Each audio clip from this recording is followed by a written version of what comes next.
Alléluia. Alors nous rendons gloire à Dieu parce que ce matin, le Seigneur nous permet d'être dans sa présence. Voilà. Quel que soit ce qui s'est passé pendant la semaine, nous sommes au moins ce matin encore réveillés et comptés parmi les vivants. Et le Seigneur nous fait la grâce d'écouter et d'entendre sa parole pour que nous soyons encore édifiés et que nous sachions que nous avons un Dieu qui est puissant, un Dieu qui est vivant, un Dieu qui n'est pas mort. Alors, si tu crois que ton Dieu est vivant, acclame très fort le Seigneur ce matin.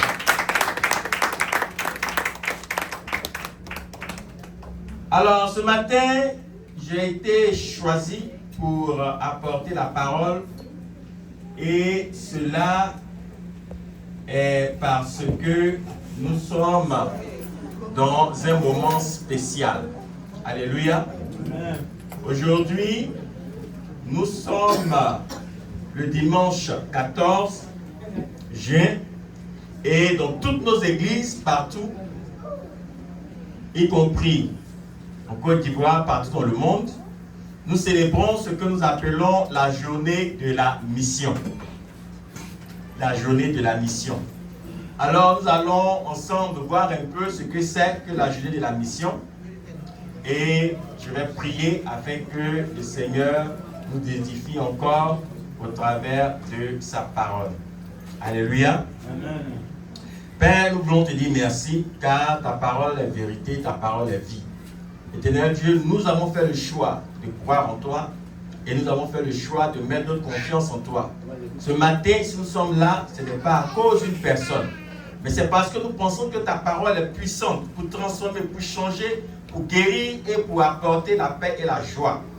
Merci pour, Seigneur, tes servants, tes serviteurs, éternel Dieu, qui sont présents ce matin. Père, permets que ta parole nous édifie dans le nom de Jésus. Amen. Amen. Alors, qu'est-ce que c'est que la journée de la mission? Eh bien, nous sommes dans une œuvre qui a commencé avec une vision. Et la vision a été donnée à notre Père spirituel que nous connaissons tous, que nous aimons beaucoup, qui est le prophète Yaédion Robert. Alléluia. Amen. Et lorsque le Seigneur lui a donné cette vision-là, lorsque le Seigneur lui a permis de pouvoir commencer l'œuvre, le Seigneur lui a donné des bases bibliques. Des bases bibliques. Au départ, la mission ne s'appelait pas Église baptiste œuvre mission internationale. La mission, lorsqu'elle a commencé, avait un autre nom. Mais avec la vision que Dieu a donnée à son serviteur, il va garder le nom d'Église baptiste protestante et œuvre et mission internationale. Et en cette journée de la mission, nous allons essayer de comprendre un peu pourquoi le Seigneur lui a donné cette vision-là et lui permet de pouvoir avoir cette œuvre dans laquelle nous sommes. Et je sais que cette œuvre nous fait tous du bien, n'est-ce pas? Amen. Alléluia. Amen. Alors, dans cette vision que le Seigneur lui a donnée, nous avons le mot à la fin du nom de notre église qui est international. Et dans cette vision d'international, nous avons l'un des versets qui constitue les 4 versets de base de notre église. Ce matin, nous allons voir les 4 versets que le Seigneur a donnés à notre serviteur afin de bâtir cette œuvre, cette église dans laquelle nous sommes. Et donc, le premier verset de base de notre mission, c'est dans Ézéchiel 47. Ézéchiel 47, de verset 1 au verset 12, que nous allons lire. Ézéchiel 47, 1 à 12. La lecture, s'il vous plaît.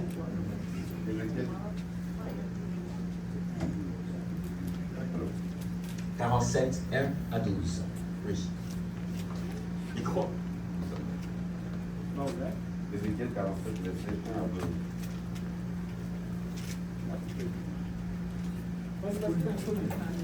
Ézéchiel 47, verset 1 à 12. L'homme me ramena à l'entrée du temple.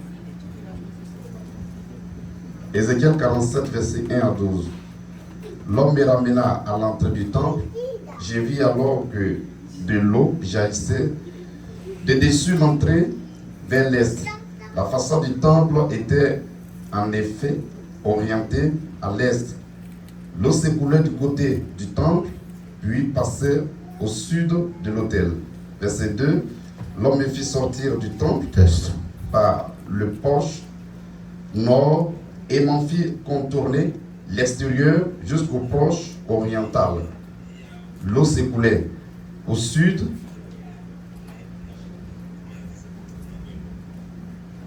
Je prends le verset 2. L'homme me fit sortir du temple par le porche nord et m'en fit contourner l'extérieur jusqu'au porche oriental. L'eau s'écoulait au sud de ce porche. Il s'avança vers l'est. Il tenait un cordeau à la main avec lequel il compta 1000 mesures dans cette direction. Puis il me fit traverser l'eau et elle m'arrivait aux chevilles. Il compta encore 1000 mesures et me fit traverser l'eau. Elle m'arrivait aux genoux. Au bout des 1000 mesures suivantes, il me fit de nouveau traverser l'eau. Cette fois-ci, elle m'arrivait à la taille. 5e verset. Il compta une dernière fois 1000 mesures, mais je ne pouvais plus traverser car l'eau était montée à un niveau où il faut nager. C'était devenu un torrent infranchissable. Il me dit: as-tu bien regardé, toi, l'homme? Il m'amena un moment à l'écart, puis me ramena au bord du torrent. Je constatai alors qu'il y avait de très nombreux arbres sur chaque rive. L'homme me dit: ce torrent se dirige vers l'est du pays. Il descend la vallée du pays, il descend la vallée du Jourdain et débouche la mer morte. Lorsqu'il parvient à la mer, il en renouvelle l'eau qui devient sel. Des êtres de toute espèce se mettront à grouiller et les poissons se multiplieront partout où le torrent arriva. Il assainira la mer et là où il se déversa, il apportera avec lui la vie. Alors, depuis un Guédi jusqu'à En-Glen, il y aura des pêcheurs qui mettront leurs filets à sécher sur les bords de la mer. On y trouvera autant d'espèces de poissons de la mer Méditerranée. Cependant, les marais et les lagunes de son littoral ne seront pas assainis. On les gardera comme réserve de sel. Dernier verset. Sur chaque rive du torrent, des arbres fruitiers de toutes sortes pousseront. Leurs feuillages ne se flétriront jamais et ils produiront sans cesse des fruits. Ils donneront chaque mois une nouvelle récolte car ils sont arrosés par l'eau provenant du sanctuaire. Leurs fruits serviront de nourriture et leurs feuilles remède. Que Dieu nous bénisse. Amen. Amen. Amen. Eh bien, ce passage est un peu long, mais ce passage est le premier passage que nous allons ensemble décortiquer pour cette journée de la mission. Et donc, comme vous le voyez ici, au premier verset, la Bible nous parle d'une eau qui sortait de la maison. Je reprends. Il me ramena vers la porte de la maison. Et voici, de l'eau sortait sous le seuil de la maison à l'orient, car la face de la maison était à l'orient. Amen. Amen. Alors, l'eau qui commence à l'orient, c'est-à-dire l'eau qui commence dans un point précis, excusez-moi, nous allons voir que cette eau-là va se déverser, va évoluer, et cette eau va aller jusqu'à se jeter dans la mer. Et après, nous avons vu que les passages aussi nous disent que partout où l'eau passe, il y a la vie. Il y a beaucoup de poissons. Il y a de l'abondance. Bien-aimés, ce premier verset, qui est l'un des versets de base de notre mission, est le verset qui définit un peu notre identité d'église internationale.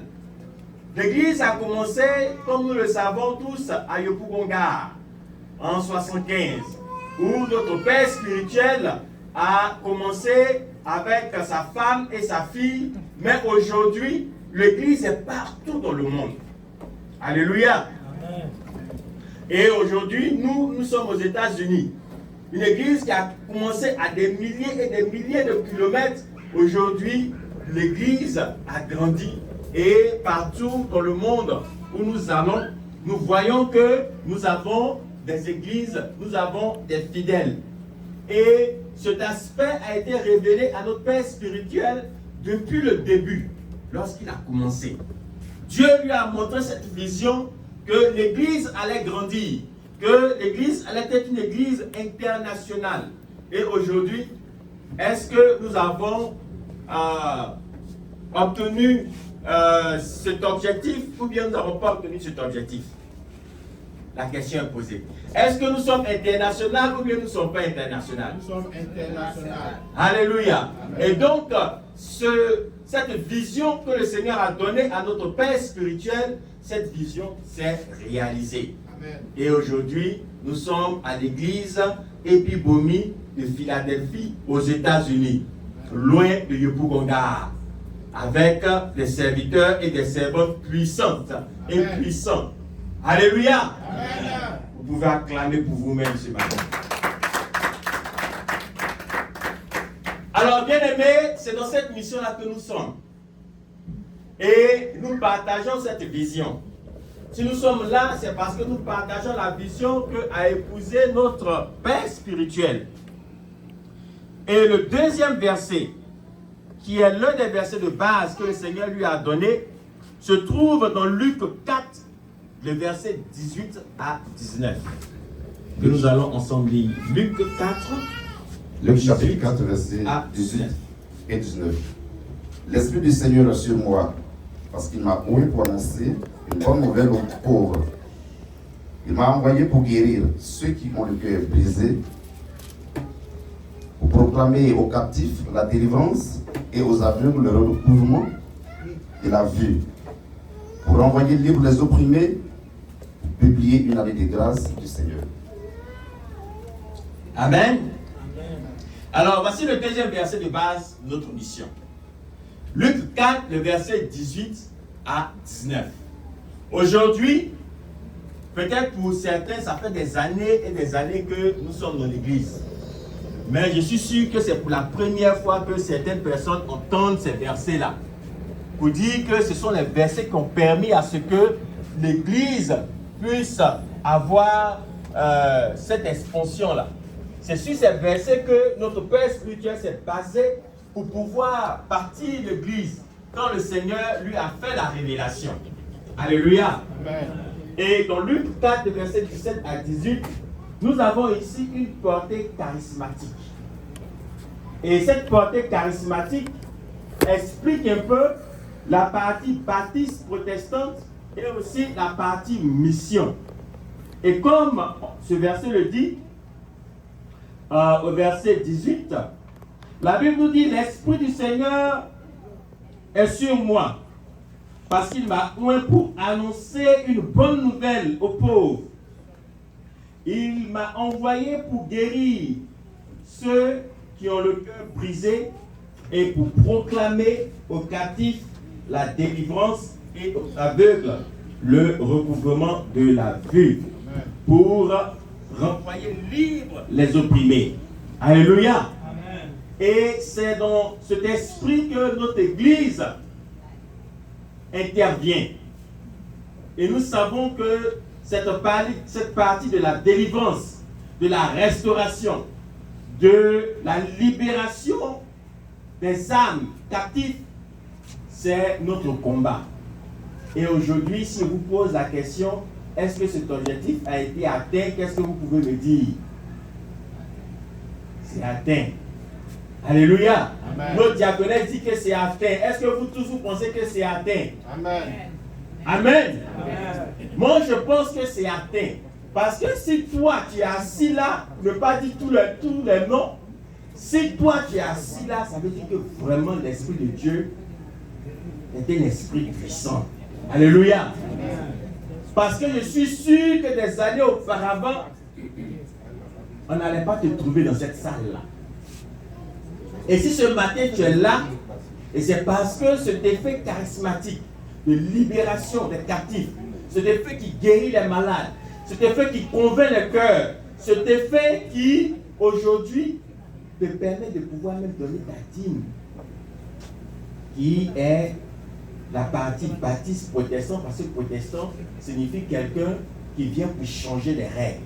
Quelqu'un qui proteste pour dire que ce n'est pas normal. Ce n'est pas normal que tu sois toujours dépendant du péché. Ce n'est pas normal que tu sois toujours dans la misère. Ce n'est pas normal que tu dépendes toujours de la médiocrité. Et donc cette partie-là, nous annonçons la parole. Et la parole que nous annonçons, le côté charismatique fait que ça change les cœurs, ça transforme les cœurs. Et aujourd'hui, nous avons des hommes et des femmes qui décident le matin de non pas partir dans des lieux pour prendre de l'alcool ou pour se livrer à autre chose, mais de venir et d'adorer Dieu.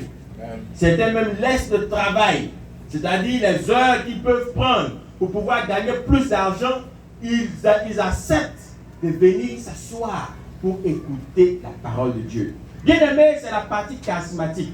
Et cette partie-là, nous pouvons aussi dire que l'Église baptiste Œuvre Mission a atteint cet objectif. Alléluia. Amen.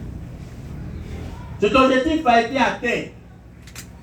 Et nous ne pouvons pas compter combien de témoignages de personnes qui ont été libérées, guéries, qui étaient malades. Combien de personnes qui étaient dans des conditions vraiment misérables, qui à cause de la parole de Dieu aujourd'hui, peuvent témoigner de la grâce de Dieu et de la bonté de Dieu. Bien-aimés, l'Église baptiste Œuvre Mission, au travers de ce passage que le Seigneur a donné à notre serviteur, a atteint cet objectif-là. Alléluia. Amen. Et aujourd'hui, nous avons beaucoup de personnes, même qui ne sont pas dans l'œuvre, mais à cause de l'évangile qu'ils ont reçu au travers de l'œuvre, eux aussi vont et ils bâtissent d'autres églises et ils gagnent encore d'autres âmes. Alléluia. Amen. Il y a plein qui sont sortis de l'église baptiste Mission et qui continuent de prêcher l'évangile parce que à l'église baptiste Mission, ils ont entendu la parole de Dieu. Et cette parole de Dieu leur a permis aujourd'hui de garder la foi et de continuer dans l'œuvre du Seigneur. Alléluia. Amen. Alors nous allons ensemble voir le 3e verset. Le 3e verset de base de notre église, qui est dans Exode 18, le verset 21 au verset 27, que nous allons lire ensemble. Exode 18. Exode chapitre 18, Oui. de 21 à 27. Choisis parmi tout le peuple des hommes capables craignant Dieu, des hommes intègres et ennemis de la cupidité, établis-les sur eux comme chefs de 1000, chefs de 100, chefs de 50 et chefs de 10.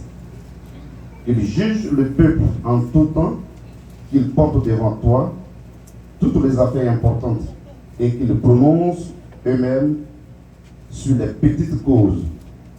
Allège ta charge et qu'ils la portent avec toi. Si tu fais cela et que Dieu te donne des ordres, tu pourras y suffire et tout ce peuple parviendra heureusement à sa destination. Moïse écouta la voix de son beau-père et fit tout ce qu'il avait dit.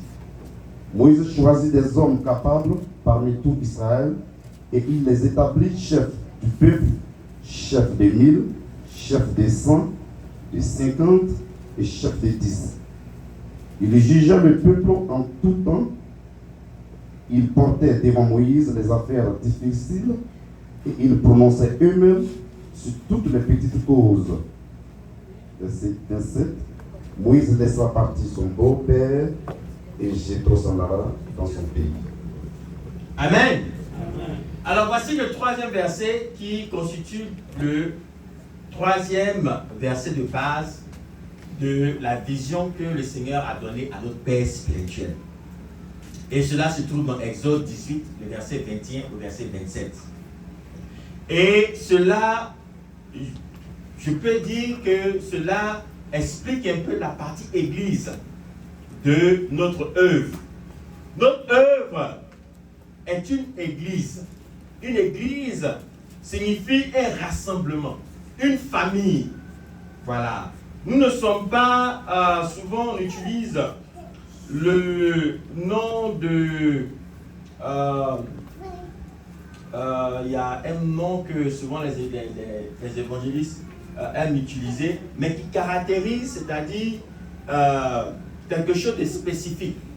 Voilà, quelque chose de spécifique.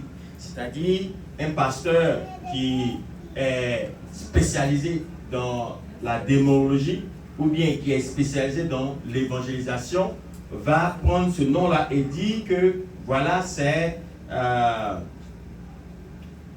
pas une église, mais le nom m'échappe, ministère. Voilà, peut-être un ministère, voilà, je crois que c'est le ministère de l'évangélisation. Je crois que c'est ça, le ministère de l'évangélisation. Et donc, nous avons plusieurs ministères au sein de notre église. Et cela aussi explique un peu la partie et la portée organisationnelle que nous avons au sein de l'église. Notre église est structurée et organisée.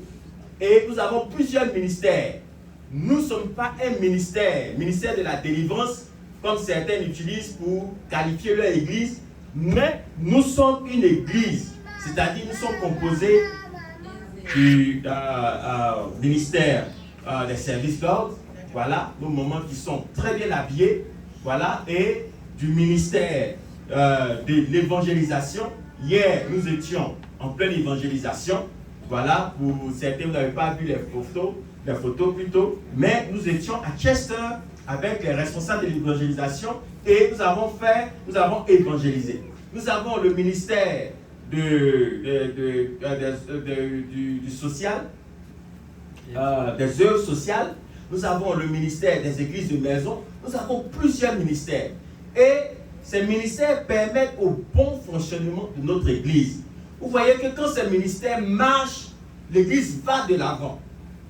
Aujourd'hui, moi en tant que responsable des églises de maison, je vous motive beaucoup. Parce que vous voyez, même l'œuvre a commencé dans les maisons.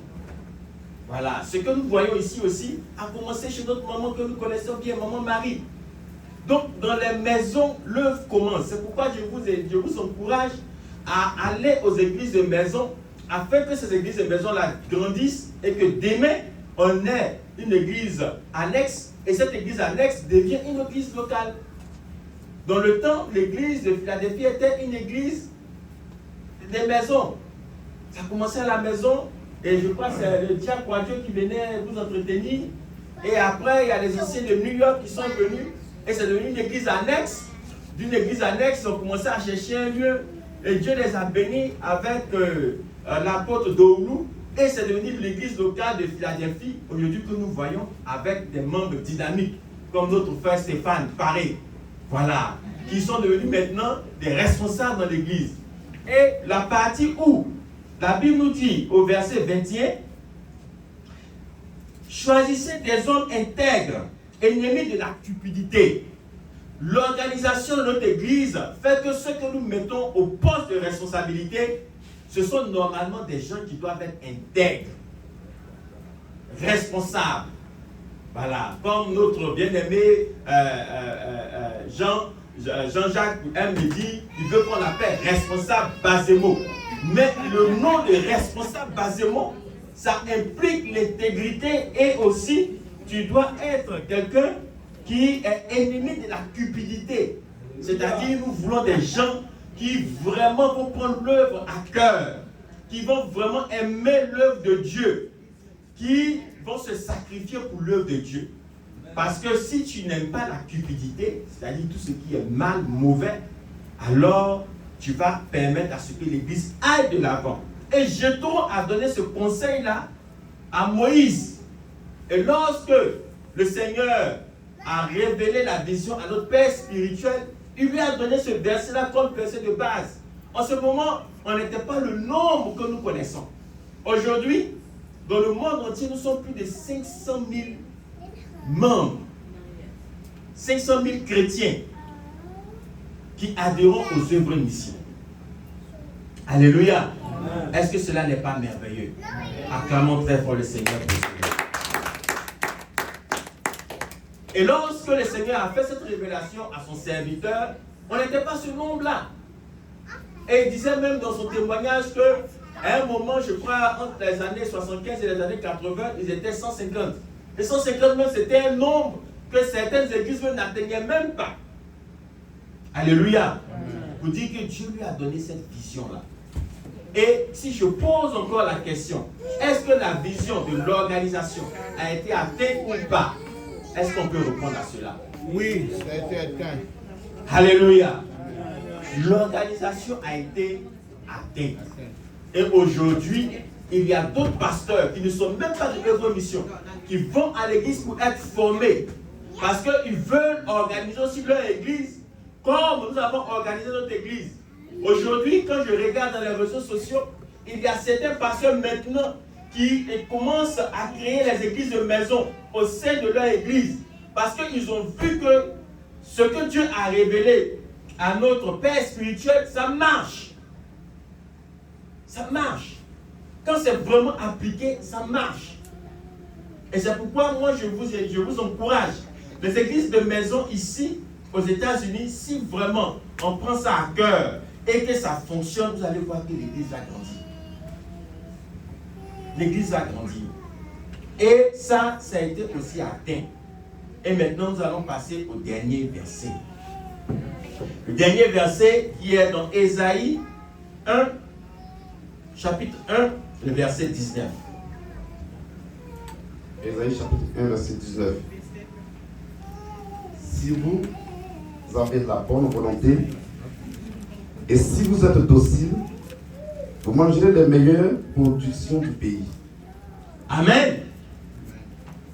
Si nous avons la bonne volonté et nous sommes dociles, nous mangerons les meilleures productions. Et je vais vous poser une question. Le nom Église Baptiste Mission Internationale, quelle est la partie que je n'ai pas encore citée dans toute cette présentation-là? Oui? La mission? Vous êtes sûr que je n'ai pas parlé de la mission? C'est quel verset j'ai attribué à la mission? Merci beaucoup. Sois béni. Luc 4, 18 à 19. Voilà. Que le Seigneur te bénisse. Alors, les œuvres, c'est la dernière partie qui est rattachée à ce verset. D'Ésaïe 1, 19. Et les œuvres sont, on peut dire, cette partie-là qui, encore de notre œuvre, traîne un peu. Nous voulons que nos chrétiens aussi se réjouissent, aussi soient dans l'abondance. Nous voulons que nos chrétiens aujourd'hui puissent dire que, ah, voilà, l'église baptiste mission dans laquelle je suis, voilà telle chose, telle réalisation que nous avons, et cette réalisation leur permet aussi à leur épanouissement. Alléluia. Amen. Bien-aimés, nous avons eu l'idée d'entreprendre de très bonnes choses. Vous voyez, notre Père spirituel, Dieu l'a vraiment béni. Et Dieu l'a vraiment inspiré.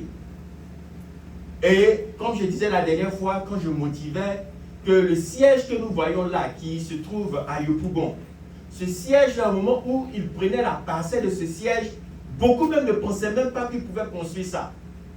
En ce moment-là, le nombre de personnes même qui allaient à l'église, les responsables même disaient, ah, mais vraiment, est-ce qu'on peut avoir les moyens de construire une telle église là, dans ce lieu-là? C'est même pas la peine, on n'a qu'à rester où nous sommes là. C'est un peu comme on est ici, et puis certaines personnes, le responsable Edwin vient et dit, bon, j'ai vu une église là-bas, on doit donner chacun $2000 et on va prendre l'église. Et il y a des gens qui disent, non, ça l'église, ça ne va pas. C'est mieux, on va rester ici, on va payer ce qu'on paye là, et puis bon, on est bien. Pourquoi on va aller prendre l'église, on va payer, chacun va payer $2000. Donc, lorsqu'il a eu cette vision, ça a été combattu.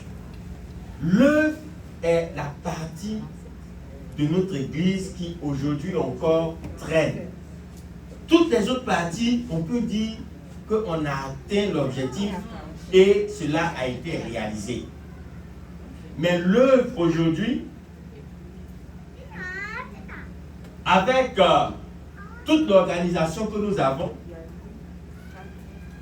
nous devons normalement construire un hôpital, construire un centre culturel, construire un hypermarché. Et comme vous le voyez, la maquette est là. Mais aujourd'hui, au sein de la mission, nous rencontrons un problème.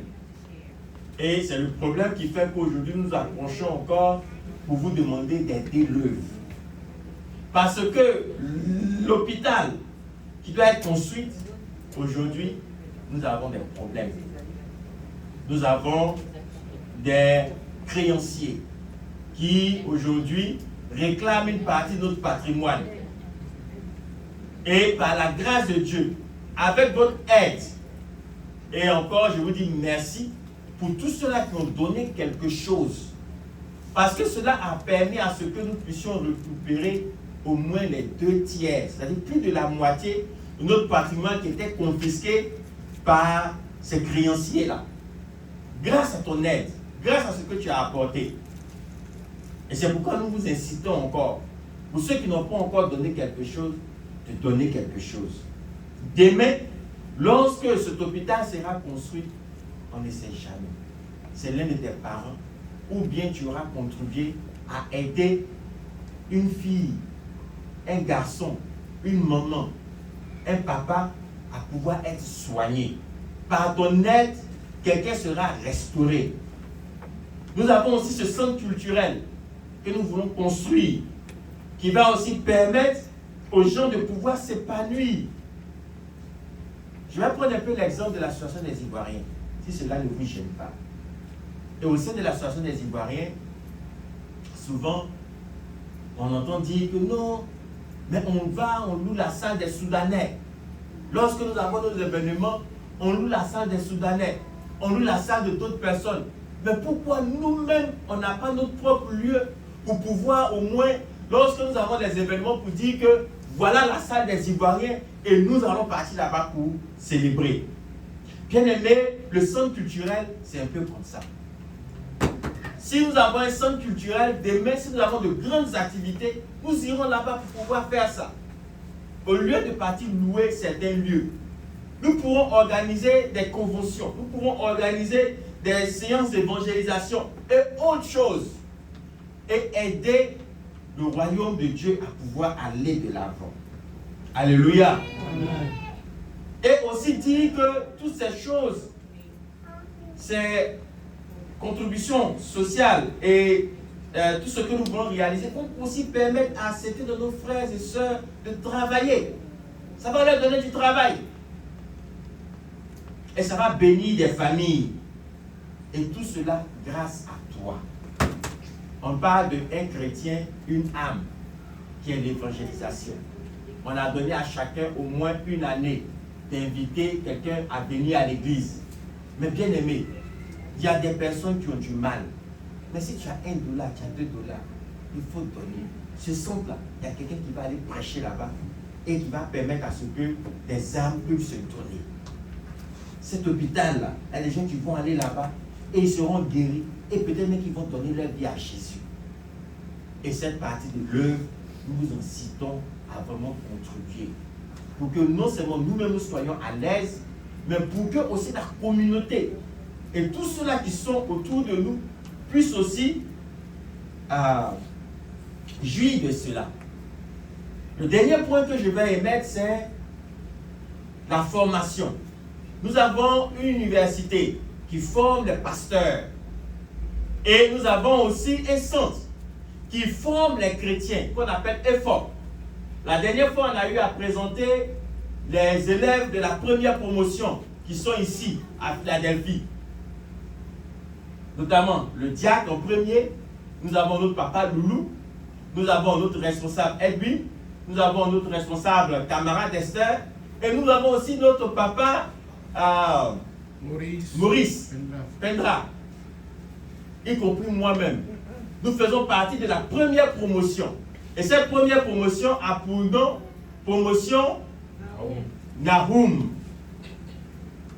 Nahum, qui signifie consolation. Donc si nous n'avons pas pu vous consoler, ça veut dire que est-ce que nous avons réussi à la promotion? Donc nous devons travailler pour pouvoir bien vous consoler. Et ce que Nahum signifie, consolation, consoler, affection. Et donc, nous avons plein d'autres choses comme ça qui contribuent au bien-être des chrétiens. Et j'aimerais inviter chaque chrétien ici. La première promotion est en train de partir. Mais nous voulons aussi que chacun puisse s'inscrire, homme ou femme. C'est un peu dommage ici, il n'y a pas de femmes. Mais les femmes aussi. Parce que lorsque tu es instruit, lorsque tu es instruite, ça te permet de pouvoir mieux comprendre la parole de Dieu. Et ça fait que les gens ne peuvent pas te détourner facilement. Il y a certaines personnes, à cause des messages qu'ils ont eu à écouter en ligne, sur les réseaux sociaux, ont quitté l'église. Parce qu'on dit non, il ne faut pas payer dîme. Il vient à l'église, il dit non, moi j'ai entendu un pasteur qui dit dîme là, c'est démoniaque, c'est pas biblique. On essaie de lui expliquer, il dit non. Et il a quitté l'église. Ce que je vous dis, c'est la réalité. Un frère qui était avec nous, il a quitté l'église. Mais bien aimé, quand tu comprends la parole de Dieu, quand tu es informé, quand tu es bien formé, toi-même tu peux expliquer la parole à quelqu'un. Toi-même tu peux aider quelqu'un d'autre. Et donc, après cette promotion, j'invite toute autre personne à s'inscrire. Le montant n'est pas grand, on ne nous demande pas beaucoup d'argent, ça ne peut même pas $200, c'est qu'on nous demande de payer. Mais tu dis que tu veux être chrétien, tu veux faire l'œuvre de Dieu. Mais est-ce que tu comprends réellement ce que tu veux faire? Ce que tu es dedans là, est-ce que tu comprends ça réellement? Ce qui va te permettre de pouvoir comprendre, c'est l'explication et l'enseignement. Et l'effort aujourd'hui, à défaut d'être pasteur, te permet d'avoir cette formation-là. Et non seulement toi-même, ça te fait du bien, mais aussi ça fait du bien à l'église. Parce qu'il y a des prédications, vraiment, on se demande, bon, on dit, bon, c'est la Bible, mais de toute façon, tu as expliqué là même, nous-mêmes là même, on doute. Parce que la personne même qui apporte ta parole lui-même, il n'est pas bien enseigné. On dit, ah, le pauvre Lazare, lui, il est allé au ciel. Et le riche qui mangeait là, qui est à la table là, lui, il est mort, il est allé en enfer. Donc, si tu es pauvre, tu vas aller au ciel, tu vas aller au paradis. Mais c'est ce que la parole de Dieu dit. Donc, si tu es riche, tu deviens démon. Tu es démoniaque. Mais est-ce que c'est ce que la parole de Dieu dit? Viens à l'effort, on va t'expliquer ce que la parole dit dans Lazare là. Quand on te dit que les chameaux peuvent passer par trous d'aiguille, il est facile pour un chameau de passer par des trous d'aiguille. Mais est-ce que l'aiguille là, c'est l'aiguille que tu prends pour coudre ton pantalon là? Est-ce que c'est de ça que la parole de Dieu parle? Non, si chameau peut passer là, hein, et puis fil là même là, ça ne peut pas passer, ça veut dire que c'est problème. Est-ce que c'est aiguille? Bien aimé, il est important de comprendre dans quoi tu es. Pour ne pas raconter du n'importe quoi et dire du n'importe quoi aux gens. Parce que si tu comprends la parole de Dieu, tu peux mieux expliquer à quelqu'un. Et toi-même aussi, ça va t'aider. Et donc tout ça là, c'est fait partie de l'œuvre. L'enseignement. Il y a une université, hier, lorsque on était au lancement de l'EFOP, on nous a expliqué qu'il y a une nouvelle université même qui cherche à créer. Tout ça là pour pouvoir aider à pouvoir mieux comprendre la parole de Dieu. Alors, je vais m'arrêter là. Et nous allons prier. Et donc, voici les 4 versets. Aujourd'hui, il y a un comité qui est le comité du rachat du patrimoine au sein de l'Église. Ce comité-là est conduit par le frère Franck 12 ans. Voilà, si je prononce bien son nom, Franck 12 ans, et il y a plusieurs vice-présidents. Et ils font un très bon travail. Ils font un très bon travail. Mais nous avons encore du chemin. Et j'espère que après ce culte, tu vas au moins apporter une contribution. Voilà. Après ce culte, je te demande pardon, apporte au moins quelque chose pour l'œuvre. Demain, lorsque on va réaliser tout ça là-bas, sortir de terre, tu pourras au moins dire que, même si tu n'es pas habitué, même si tu ne vas pas là-bas, que c'est par ta grâce aussi que ça là, ça a été réalisé. Alléluia. Amen. Que le Seigneur nous bénisse. Amen. Alors, cette journée de la mission nous permet de comprendre les 4 versets de base qui permettent à notre œuvre de pouvoir évoluer et de pouvoir avancer. Le premier, Ézéchiel 47, 1 à 12. Le deuxième, Luc 4, 18 à 19. Le troisième, Exode 18, 21 à 27. Et le dernier, qui est Ésaïe 1, 19. Bien aimés, nous allons prier. Parce que nous voyons que tous ces objectifs que le Seigneur a donnés à son serviteur, nous avons pratiquement atteint tout cela. Mais ce qui reste encore et piétine, c'est l'œuvre. Et c'est pourquoi tu vas élever la voix. Et tu vas prier, tu vas demander au Seigneur, Seigneur, même si je n'ai pas les moyens, même si peut-être que j'étais fâché à donner, permets à ce que je puisse s'aimer dans l'œuvre. Permets à ce que je puisse s'aimer dans l'œuvre. Ensemble, élevons la voix et prions.